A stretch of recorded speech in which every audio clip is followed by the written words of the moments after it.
Welcome to Stellar Newsio. Your news YouTube News Hub. Stellar News PH, your YouTube news channel. Subscribe now.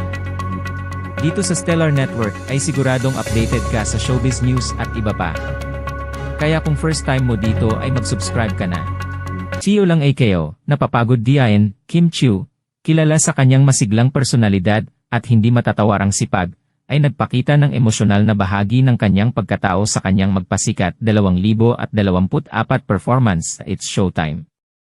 Sa harap ng kanyang mga kapwa hosts at milyon-milyong viewers, ibinahagi ni Kim ang bigat ng kanyang nararamdaman bilang isang artista na walang sawang nagbibigay ng lahat para sa kanyang mga tagahanga, ngunit napapansin pa rin na tila kulang ito para sa ibang tao. Ayon kay Kim, 7 araw sa isang linggo siyang nagtatrabaho, nagsusumikap na huwag ma-disappoint ang kanyang mga supporters. Ipinapakita nito ang kanyang determinasyon at commitment sa kanyang karera, ngunit sa kabila ng lahat ng ito, aminado siyang napapagod din siya. Isang bagay na napakahirap aminin para sa isang public figure na tulad niya, lalo pat inaasahan ng karamihan na palagi siyang nasa magandang kondisyon at laging masaya. Ngunit bilang isang tao, hindi maiiwasan ni Kim ang pakiramdam ng pagod, pisikal, mental, at emosyonal. Isa pa sa mga puntos na tinamaan sa kanyang pahayag ay ang pressure na dala ng pagiging isang artista. Bagamat pangarap niyang maging kung nasaan siya ngayon, ang mga expectation mula sa publiko ay minsan nagpapahirap sa kanyang personal na kalusugan. Ayon sa kanyang pahayag, ginagawa ko naman ang lahat, binibigay ko ang higit pa sa dapat. Pero bakit kahit anong gawin ko, kulang na kulang pa rin para sa inyo? Ito ay tila isang hinaing na nagpapakita ng kanyang pakikipaglaban sa sarili at sa pressure ng entertainment industry, kung saan ang bawat galaw ay binabantayan at ang bawat pagkakamali ay napapansin. Sa kanyang performance sa Magpasikat 2024, kasama sina Ogie Alcacid, Lassie, at MC, hindi lang talento ang ipinamalas ni Kim kundi pati na rin ang kanyang tapang na magpakatotoo. Ang Magpasikat ay isang taunang kompetisyon sa It's Showtime kung saan ang mga hosts ay nagpapakita ng kanilang talento upang magbigay ng saya sa mga manonood. Ngunit ang performance ni Kim ngayong taon ay mas naging makabuluhan dahil sa kanyang taos-pusong pahayag na nagbigay daan upang mas maintindihan ng kanyang mga tagahanga ang mga pagsubok na kanyang kinakaharap. Sa kabila ng kanyang pinagdaraanan, patuloy pa rin siyang lumalaban. Pinapatunayan ang kanyang dedikasyon hindi lamang sa kanyang trabaho, kundi pati na rin sa kanyang mga fans. Ang kanyang madamdaming pahayag ay isang paalala sa publiko na ang mga artista, kahit gaano kabusi o kaglamoros ang buhay, ay may mga limitasyon din at kailangang pangalagaan ang kanilang kalusugan, pisikal man o emosyonal. Ang reaksyon ng kanyang mga tagahanga ay puno ng suporta, pagbibigay ng mensahe ng pagmamahal at pangunawa kay Kim. Marami ang nakaka-relate sa kanyang sinabi, lalo na ang mga taong dumaranas din ng parehong pressure at pagod sa kanilang mga trabaho at buhay. Sa puntong ito, mas nakikita ng publiko ang isang Kim Chiu na totoo, hindi lamang isang celebrity kundi isang tao rin na may mga pinagdadaanan tulad ng karamihan.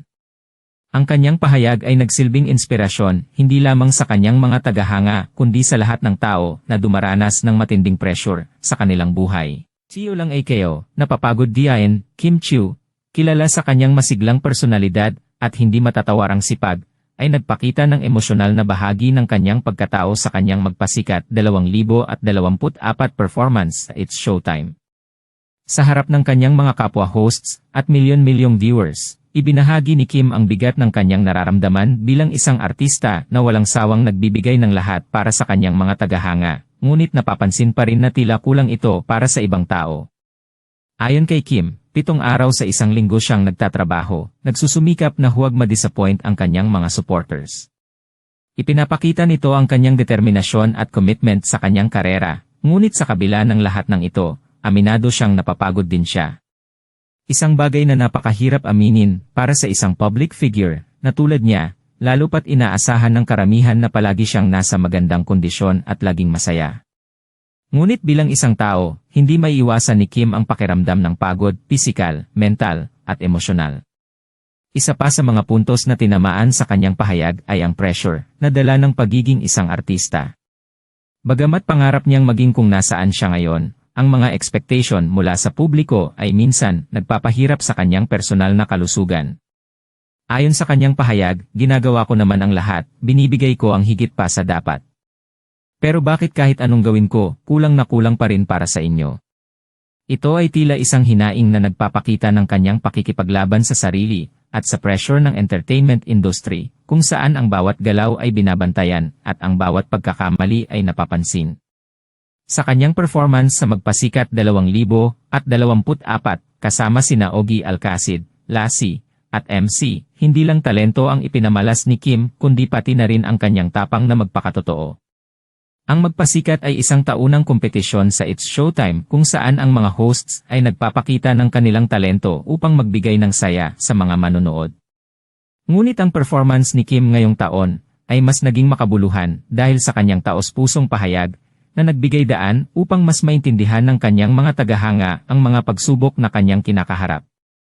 Sa kabila ng kanyang pinagdaraanan, patuloy pa rin siyang lumalaban. Pinapatunayan ang kanyang dedikasyon hindi lamang sa kanyang trabaho, kundi pati na rin sa kanyang mga fans. Ang kanyang madamdaming pahayag ay isang paalala sa publiko na ang mga artista, kahit gaano kabusi o kaglamoros ang buhay, ay may mga limitasyon din at kailangang pangalagaan ang kanilang kalusugan, pisikal man o emosyonal.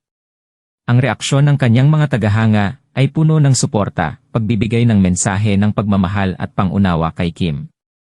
Marami ang nakaka-relate sa kanyang sinabi, lalo na ang mga taong dumaranas din ng parehong pressure at pagod sa kanilang mga trabaho at buhay.